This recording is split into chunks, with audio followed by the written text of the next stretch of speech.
په افغانستان کې د اسلامي امارت دوباره بیا په واک کې راتلل او د پاکستان تحریک طالبان سره د هغوی د هماهنګۍ خبرې کېدل پر پاکستان باندې څه اثرات دي او پاکستان ته څه ګټه رسېږي. موسی کلیم همدلته تاسو سره مخاطب یم.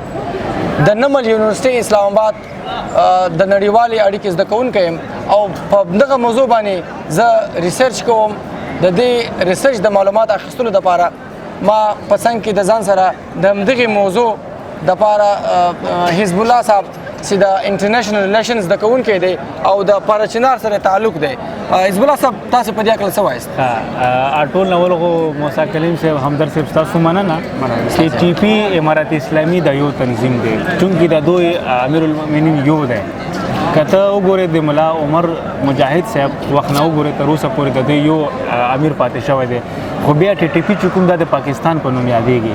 ټیک شو که د پاکستان په نوم یادېږي اوس د امارت اسلامي د ټي پی سوچ یو دی. اوس چې کومه د دې دهشتګردي شروع کړې ده په قبایل علاقو کې هغه دا غوښتل کوي دلته چې دا شریعت نافذ شي چونکې دلته اوسېږي موږ ته پته ده هغه په موږ باندې دا پورس کې دلته د شریعت نافذ شي لکه څنګه په افغانستان کې دی نو هغې ته خلک تیار نه دي چې کله ورته تیار نه دي پاکستان هم دا ډیمانډ کوي چې دلته د موږ شریعت نافذ شي دلته زموږ حکومت راشي موږ ته به تاسو علاقې خلي کې نو دوی مخکې بیا جړه پرالو.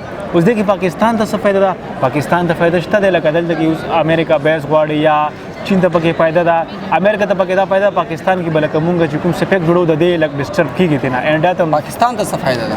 پاکستان ته فایده پکې دا ده بلکې پاکستان ته فایده پکې فعال نشته خو بیا دا پاکستان چې مونږ به ډالر رالو مونږ به کار نور د ایکسټینډ کوو د امریکا نه چې مونږ دلته دا کوم ملک دی دا سیف نه ده تاسو نشئ راتلی نو هغه تعالی نور ډالر هم درکوي ارګنایزیشن یونیسیف وغیره یعنی د ډالر اخیستلو امید شته. د ډالر اخیستلو او ورباندې اثرات به غلط څه راځي؟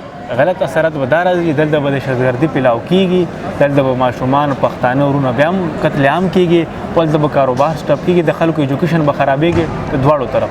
ستاسو په خیال سره د ټي پی تحریک طالبان پاکستان چې کله په وجود کې راغلل د څه مقصد لپاره په وجود کې راغلل او تر شا څوک ول چا په وجود کې راوستل؟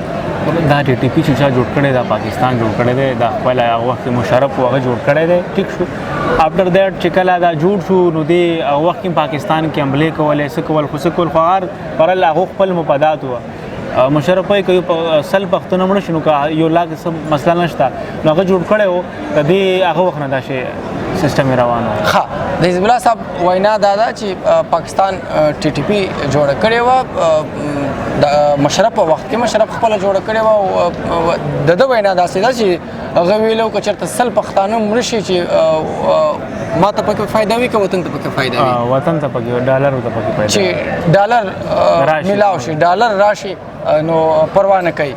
د نورو زده کوونکو نه د رایې اخیستلو تر وخته پورې ستاسو نه غواړم اجازت د الله په امان.